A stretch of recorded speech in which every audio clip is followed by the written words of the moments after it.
Get it. All right, so we're plugging in that negative infinity to the fourth power, we get positive infinity. Then our e to the x, e to the negative infinity.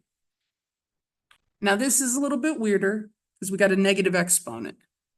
So it can help to remember like what the basic shape of e to the x is. So it's a number bigger than 1, it's 2.7 something.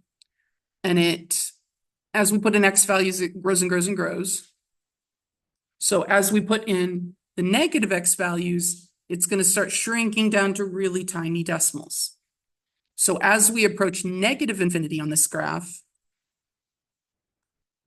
where is the graph heading? Yep, to 0. So we have an infinity times 0 case. So now, if we've been doing enough problems, we might have a gut feeling e to the x is going to be more powerful than a measly x to the fourth. Let's go ahead and do some math on this. So e to the x power or x to the fourth, either one of those, I can rewrite it by moving it into the denominator and changing the power to a negative. So part of the question here is which one do I want to move? Because I could move either one. If I move x to the fourth to the bottom, it would be x to the negative fourth. And then if I start differentiating, like my power comes down, negative 4x, negative 4 minus 1, negative 5. And then if I do it again, negative 6, negative 7. So that one's not going to go smaller. Although the e to the x would be nice because it should be e to the x. So we're going to do it the other way around. We'll leave x to the fourth on top, and we're going to change it to e to the negative x. So just a little bit of algebra shenanigans. But now when we plug in negative infinity, the negative infinity to the fourth is going to go to infinity. And now bottom, e to the negative infinity is e to the positive infinity. And now we're looking on the right side of the graph. So we got infinity over infinity. So now we can apply L'Hopital's rule.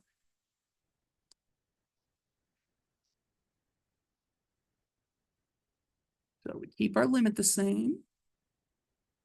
In the top, x to the fourth becomes 4x to the third. Our bottom, e to the negative x, is still e to the negative x, but we end up multiplying by negative 1. And now if I try to evaluate, I'm going to run into more infinities than infinities. So they might be negative or positive, but I still can't tell which one's growing bigger. So we're going to end up applying L'Hopital's rule several times. So you still want to mentally go through the checklist of, is this still indeterminate? Is it still an infinity over infinity?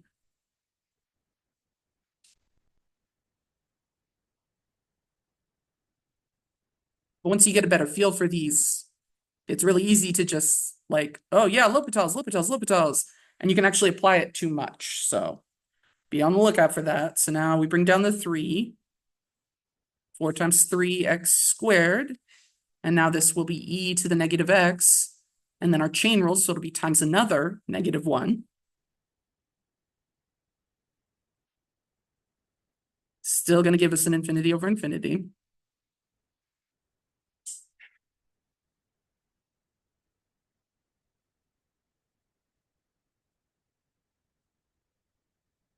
We got 4 times 3 times 2, x to the first over e to the negative x. And now it'll be negative 1 cubed.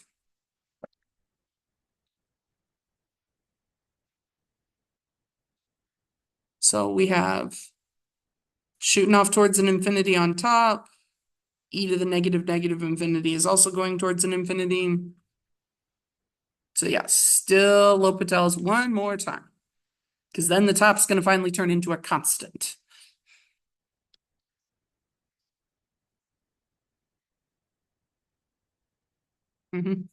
So we typically use L'Hopital's rule. It either works like in one step, or you end up having to differentiate something till it becomes a constant. Sometimes it'll resolve itself in 2 steps if we happen to pick like the perfect function. But on one like this, like once you kind of see the pattern, like I'm just going to keep getting infinities till the x goes away. Like sometimes it'll be kind of like, nah, like skip to the end.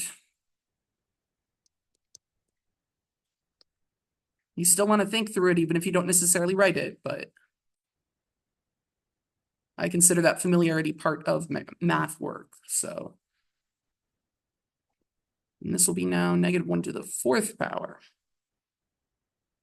All right, so now if we get a number over infinity, then we know anything that's a constant fixed number over infinity goes to 0 because the bottom is growing way faster than the top.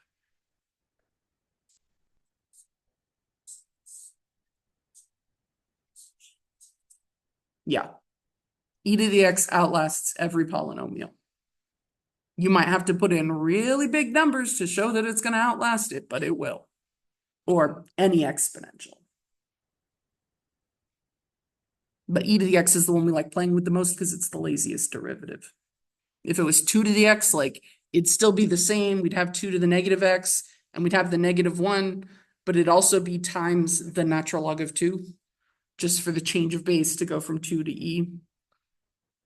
So that's why we don't bother. And in fact, a lot of like science classes, like half-life problems, it makes sense to use a 2 as a base there because you're putting in the number of years it takes for something to decrease by half. But most books still use e because your calculator has e and natural log already programmed in. So it's easier to just mess with the functions that are there. And then when you get to higher order stuff and you actually start looking at rates of change, you'd rather have it as an e to the x. All right, so let's see what happens here. All right, so it's 24 on top. The -1 to the 4th is positive. So we have e to the negative infinity. Negative cancels, so we're really looking at e towards the positive infinity, which on our graph, that's infinity.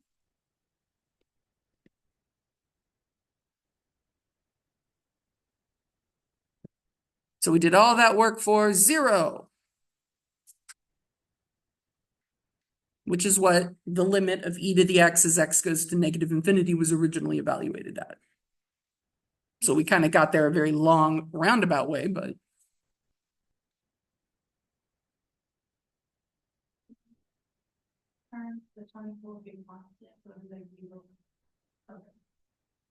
Well, no. If we did it one more time, 0 over infinity is an inconclusive indeterminate form. Well, no, it's not inconclusive. Like 0 on the top drives it towards 0. Infinity on the bottom also drives it towards 0, so it goes to 0 twice as fast. But L'Hopital's doesn't apply one more time here because we don't have 0 over 0 or infinity over infinity. Yeah, because we got constant over infinity that we can do a limit on.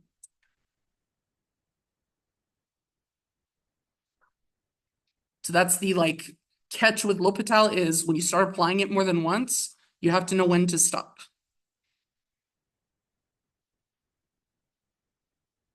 Here's another very classic setup.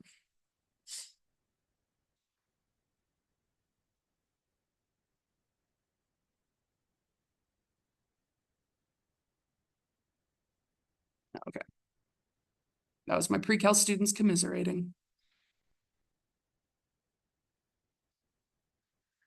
So this limit as t approaches 0 from the right, you may or may not remember, but our definition for L'Hopital's did say it applied to one-sided limits. So we're okay.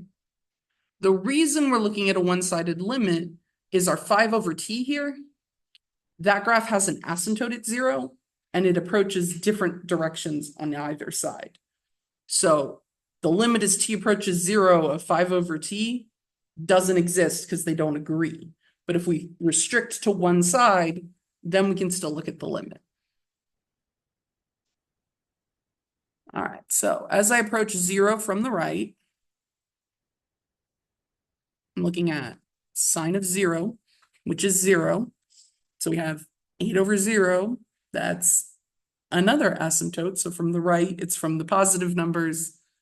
So it's going to be positive infinity minus 5 over infinity. Nope, sorry, 5 over 0 from the right. So that's also an infinity. So infinity minus infinity, we don't know which infinity is bigger.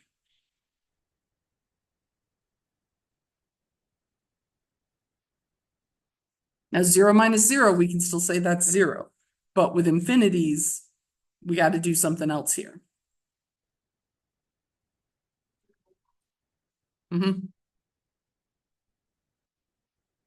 Because 8 over sine, that's really cosecant. And so everywhere sine is 0, cosecant has an asymptote. And since sine is our graph that starts as 0, cosecant has an asymptote right there.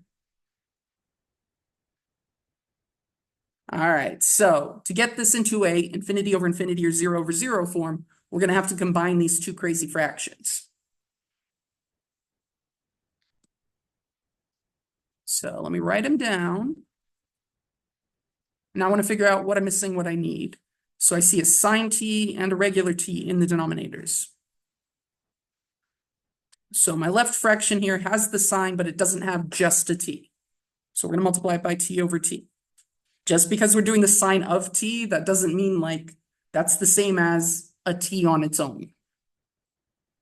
And then same thing over here. I'm going to multiply by sine t over sine t. So now I'm going to have 8t minus 5 sine t all over t times sine t.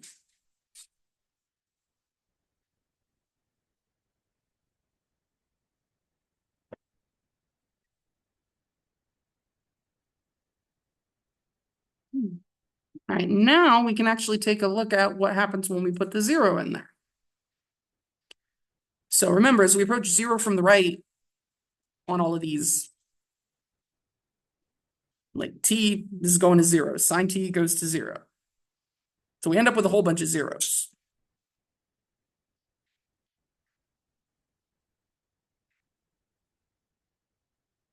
But that is now an indeterminate form that we can safely apply L'Hopital root to. So derivative of the top on its own, derivative of the bottom. The bottom, we have a product though. So we'll have to do a little more work, but it will get us where we need to go.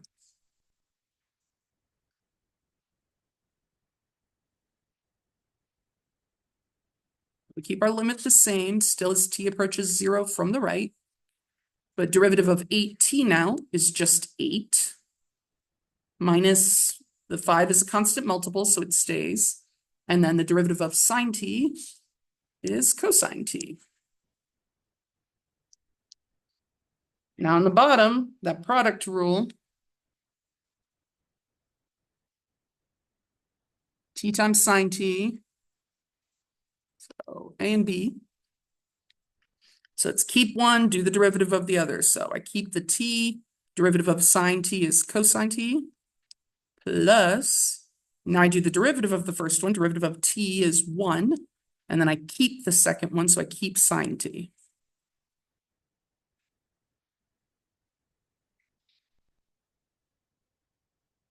All right, now more interesting things hopefully should happen. So on top, 8 minus 5 times cosine of 0. So the cosine of 0, cosine's our graph that doesn't start at 0. At 0, it starts at 1. So this is actually 8 minus 5 times 1. So it's a number on top. Cool. So even if we get something weird on the bottom, we can actually finish this out now, because the top is no longer 0 or infinity. So on the bottom, 0 times, so cosine t, cosine of 0 is 1, but then it's times 0, plus 1 times the sine of 0 is 0. So we do end up with 3 over 0. So just like we know, a number over an infinity goes to 0. A number over 0 goes to infinity, but we have to consider if it's going to positive infinity or negative infinity.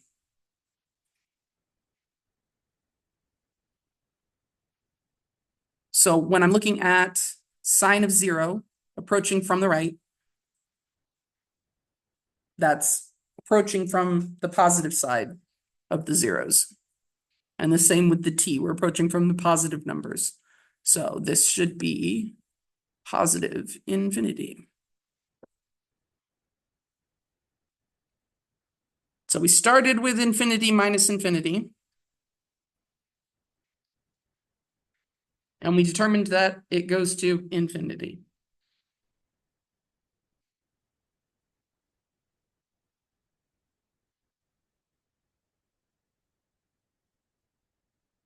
Sometimes though, infinity minus infinity, you end up with a number.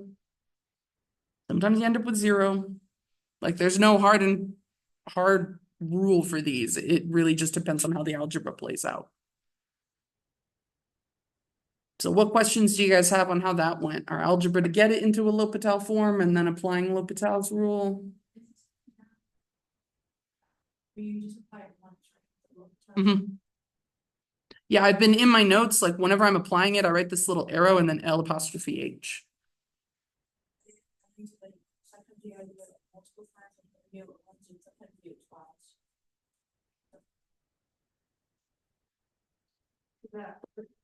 The one in the P, that's just so you can prove that it's 0 over 0. That's getting it into a form where we can then apply L'Hopital. That was just algebra. So common denominator.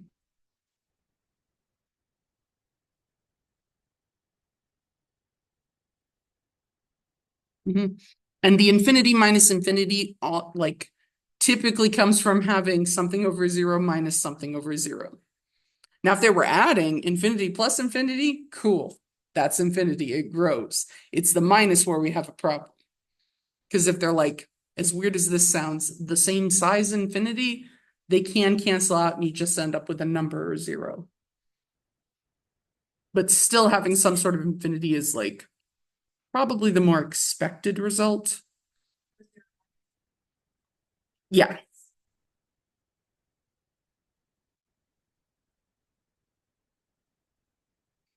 I mean, just because it was 2 fractions, really. I mean, the minus is like, if it was a plus, we wouldn't have to do it because it'd just be infinity. So you won't see it with a plus, but it's because they're fractions. That's why we used a common denominator.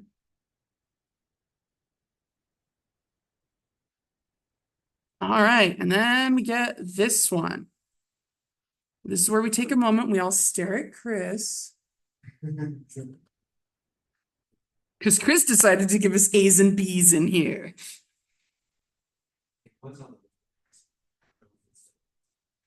I hope not. Like we can do it, you just have to kind of hold more things in your head when you're doing it. And sometimes your head's got a lot going on, so it can be annoying. All right, so our limit is focusing on what's happening with the x. So as x goes to infinity in this craziness, where a is not 0 and b is not 0. So a and b are just some numbers as far as we're concerned, because this limit doesn't care what they are. It's just saying, all I care about is x. So a and b are just going to sit there and do their thing. We're going to see what happens as x goes to infinity. So when I try this out, I get 1 plus a over infinity. So a is some constant over something that's growing infinitely. That's going to force the whole thing to go to 0.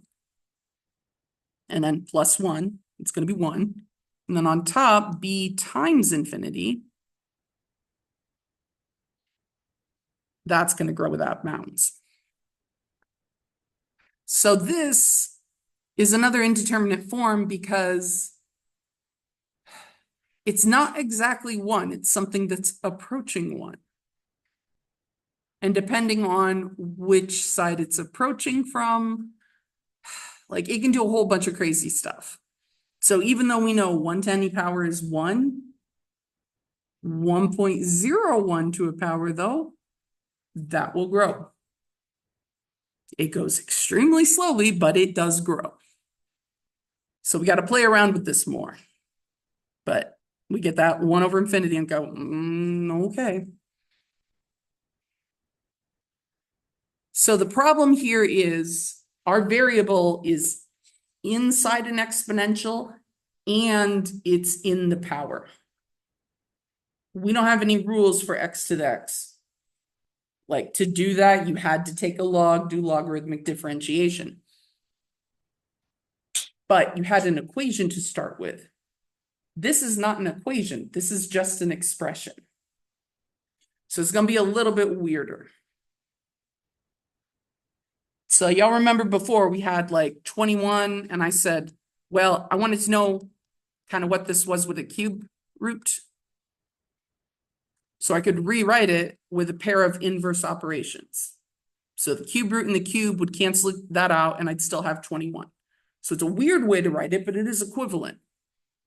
We can do the same thing with our limits. We can apply certain functions, and the ones we typically apply are natural log and e to the x.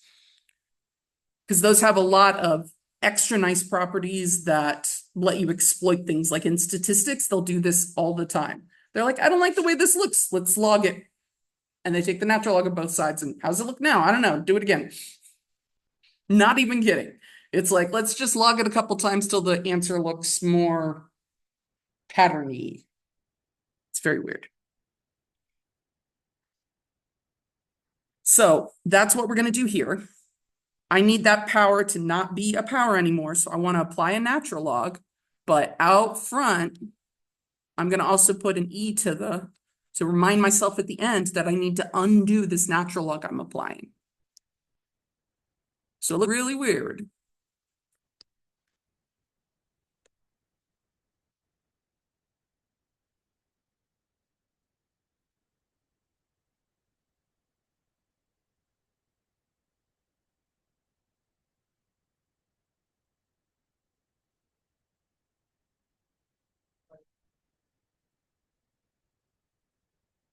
This is a little more than what we put on the test. Like it's, like I said, it shows up in statistics, seeing this kind of variable in a base and variable to a power. Like you want the gut instinct of, I need to log that so that power doesn't have the variable anymore. So I turn it into a product. Like I don't like product, but at least I got rules for products. 2 semesters ago, this was on the table. We just put in numbers for A and B. It's terrible. And that's why it's not on the test. Fix it. It was also a different team of teachers then as well. I like our team. What are the reason?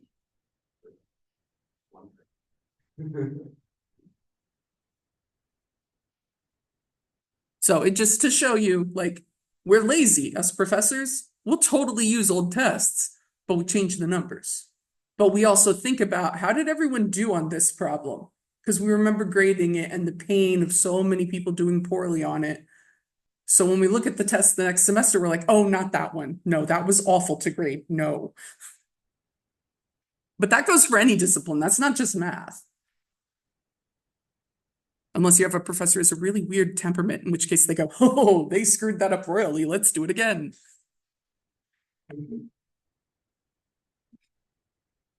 I'm not going to pick on any other department. I don't know them personally to know they do that. But I certainly did have some professors at my old university that I heard say stuff like that. So I'm not going to be like, oh, no one's that mean. No, there's mean people in the world. Wish there wasn't, but there is. So using our log property, that bx is going to come down up front. So bx times the natural log of 1 plus a over x. Now, the natural log does not distribute across addition or subtraction. I can do stuff with multiplication, division, and powers, but that addition, we're stuck. I can't mess around with that inside anymore. Unless I do something creative to it. All right, so right now, if we try our limit out, This is gonna be infinity times the natural log of 1 plus 0. So we get infinity times 0.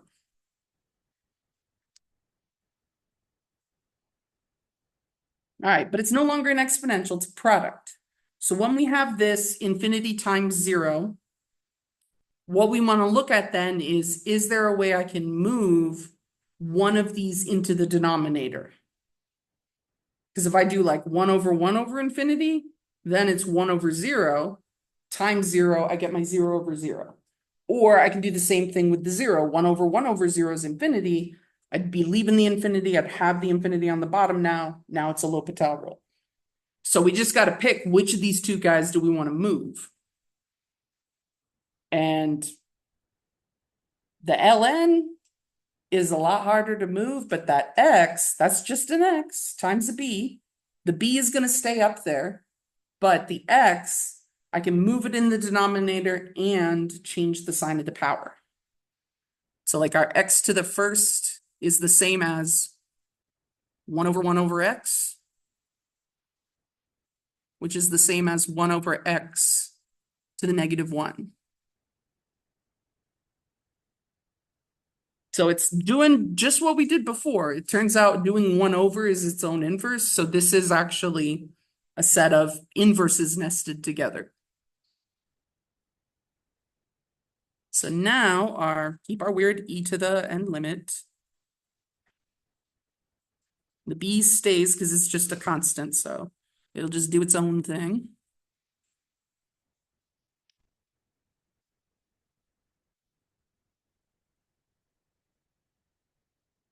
Now I will say easy mistake to make here is to move the b with the x. Like I 110% bet plenty of people did that on the test, even though it was a number.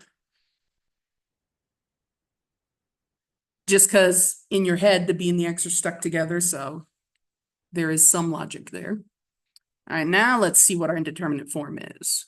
So b times the ln of 1 plus number over infinity is 0. Natural log of 1 is 0. And then 1 over infinity. So we have a 0 over 0. Now that 1 on the bottom, like if I'm thinking, what if I have to apply L'Hopital a bunch? That 1 on the bottom isn't going to go to a constant. It isn't going to go to 0. It's just going to keep getting more and more negative. But here, the problem is that natural log. Like we can't get inside it easily. But the derivative of natural log is very nice. When we do the derivative of the natural log of something, we just get 1 over the something. So we go from an ugly function type that we can't mess with easily to, well, now it's a rational function. I may be irrationally grumpy at it, but it's better than a natural log. So here is where we're going to apply L'Hopitals. Not x. So our e to the and the limit carry through as is. The b is just a constant, so it's going to stay. And then our natural log here, derivative of natural log is 1 over ugly times the derivative of ugly. And then on the bottom, that'll be negative 1 times x to the negative 2. So our derivative of the inside over here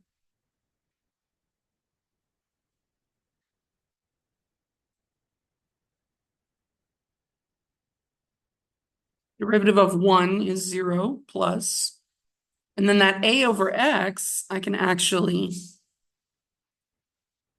rewrite that as x to the negative 1.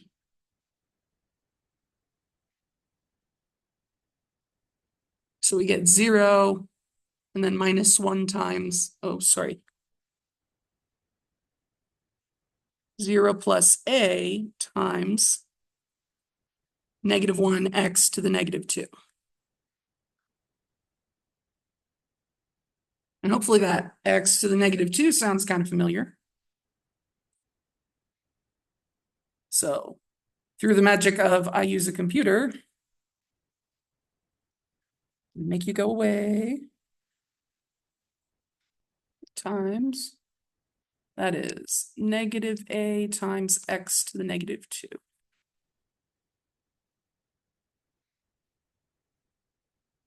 So our X to the negative 2's can cancel. The negative 1 and the negative sign cancel as well.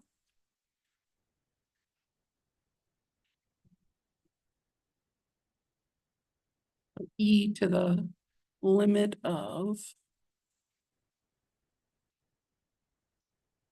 we're gonna have B and A times 1 over 1 plus A over X. So now X starts growing without bounds. A over X, A over infinity is going to go to 0. 1 plus 0 is 1. 1 over 1, still 1, times BA. The limit is just going to be BA. But we have to remember, we did a natural log in there, so we have to balance that out. So the limit evaluates to BA times 1. So our full answer is going to be E to the BA, or you can write it AB. The order doesn't matter, but AB is probably what would come out.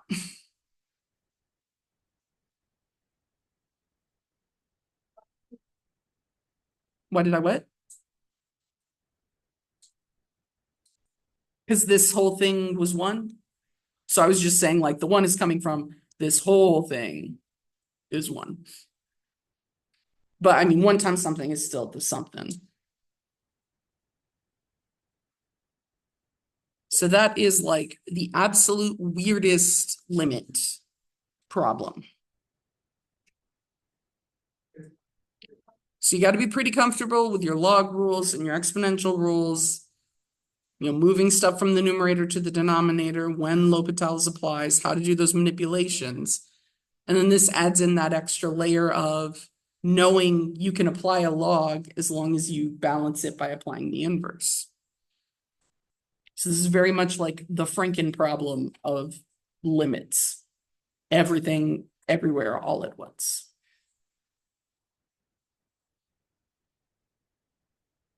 And like Chris was saying, we have deemed this far too ugly for a test. That's also kind of why we have writing assignments, is this is the kind of problem that a math teacher like, oh, it's so cool. It does all the things. It's like having a transformer that transforms into 3 different things. Like you get so excited that you kind of forget how complicated it is. All right, so we still got 10 minutes. I know the practice problems got assigned late, but they are there now. When I looked, there was 18 of them. I think that's the final. So it's 20 now? Okay. Okay. Yeah. It's more practice on the increasing, decreasing. Yes. So we're going to have all of Monday to devote to that. So I want you guys over the weekend to work on that. But the other piece that's due is the writing assignment. So has anyone gotten a chance to look there yet?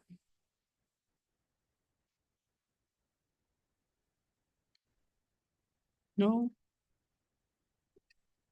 All right. Well, the cranberry sauce problem, I think, is the weirdest. And it's very abstract until you start working it, but the problem itself is actually a very classic math setup, like not knowing how the dimensions relate to each other, but you're wanting to maximize or minimize something. All right. So we're apparently going to be feeding a lot of people because we are getting a can of cranberry sauce that holds 1 liter of cranberry sauce. So now maybe it'll be a little taller, maybe be a little wider. But that's our shape. Big freaking can. So find the dimensions R and H that will minimize the cost of the metal to manufacture the can. Be sure to show that your answer yields a minimum instead of a maximum. And then they talk about price and how much it would cost. So price we can figure out afterwards, although it does give us a bit of a hint. The price of aluminum sheets cost 0.08 cents. Notice the note there afterwards. This was like an older meme, but people will see this and assume that you meant $0.08. But when we say 0.08 cents, that's like a fraction of a penny. So if we write it in terms of dollars, it's like a super tiny fraction. But then it says per square centimeter. What does square centimeters measure? What kind of thing? Like, are we looking at volume? No. What are we looking at then? Yep, we're looking at area. So when we're making this can, we're taking flat sheets of aluminum. We're going to figure out the specs to cut them to. Cut the strip that makes the side of the can. Cut 2 circles for the top and bottom. Slap it all together. Math magic, poof, it's a can. So that is what we're going to be figuring out. So since we're trying to minimize how much metal, we're minimizing the surface area of the can.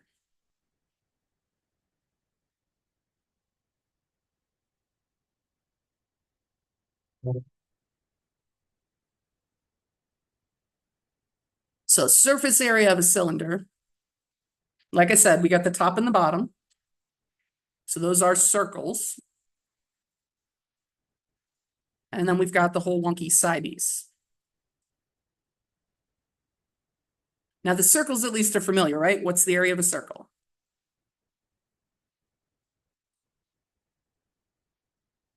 It has a pi. So we have 2 pi r. Or what's the other one? There's 2 formulas that go with circles. I used to get them confused all the time. I'd have to write them both down and reason through it.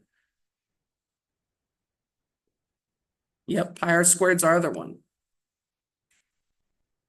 So with circles, we're always looking at the area of the circle or how long the pizza crust is, the circumference. So which of these is going to produce an area coming out of it, an area unit? Like they told us square centimeters before, right? So if my radius is measured in centimeters and I square it, that's going to give me an area. This one, if I put in a centimeter number, I'm just multiplying by 2 pi, which are constants. So I'm going to get centimeters back out. So this one is some sort of length, which our circumference is a length. We're actually going to use both of these. But this is how you can use dimensional analysis to just kind of like look at a formula and be like, what kind of thing would this give me? So you guys are comfortable with like a box, length times width times height. That's multiplying 3 lengths, centimeter times centimeters, cubic centimeters. If we just do 2, we're getting an area, square centimeters.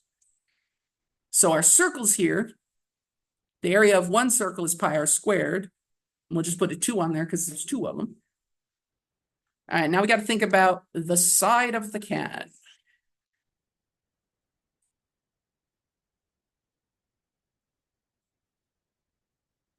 So what is this distance all around the top?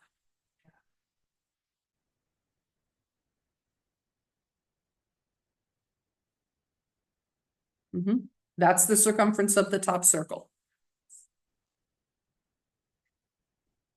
which our formula is 2 pi r. Now, if I think of the side of a can, I've totally removed the top and the bottom, cranberry sauce already fell out. And I take the world's best knife, slice it down the side, cut it open, and lay it all out. I get a very wonky, wobbly, but if I actually manage to flatten it, it's a rectangle.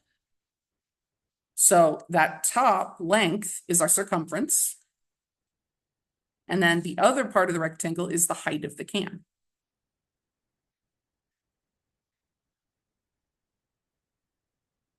So this is certainly one of those formulas that they would give you on the STAR test on the formula sheet. or you might have memorized it, but I don't know. Like you can memorize and just regurgitate it, but I find thinking through it to be better learning. So that's our surface area formula, but now we got a problem. There's two variables. So what's the one other piece of information that I haven't touched yet? I haven't done price yet, but I got to minimize my metal and then I'll worry about the price of the metal. So what's the other thing I haven't used? The 1 liter. And then notice next to it says 1,000 cubic centimeters. Well, cubic centimeters is what kind of number?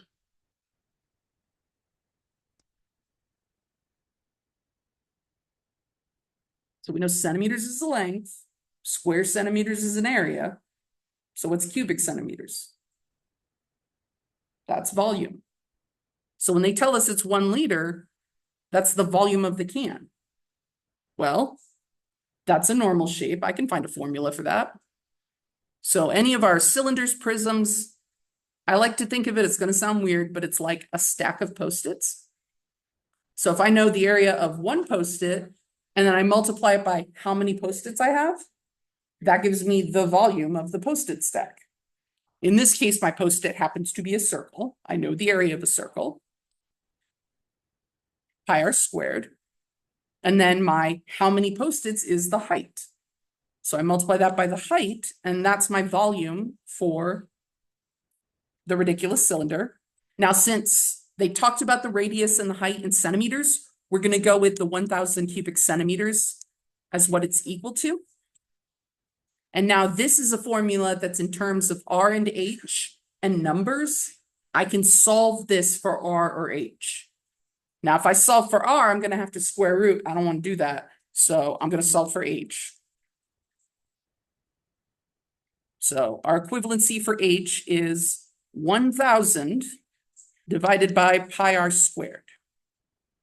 So if I take this back to my surface area formula, I fill that in for H. Now it's a formula only in terms of R. A little ugly, but I can take the derivative of that. I can set it equal to 0. I can do a whole lot of algebra and figure out what R is. And then whatever my R number is, I come back over here, plug it in for H, and I've got both the dimensions of the can. Then I can figure out that surface area minimum. You do have to state why you know it's a minimum and not a maximum. Which that can be done just like plugging in test points on either side, like we do with the first derivative test. Because the second derivative is going to be disgusting. Don't do the second derivative test to tell if it's a max or a min. And then we can go back to our cost. We take that minimized surface area number, multiply it by the cost, and that'll be how much it costs to manufacture the can. And like everything up here is algebra. I didn't actually do any calculus here. But it's algebra in a creative, weird way. All right, let me stop that recording. So it doesn't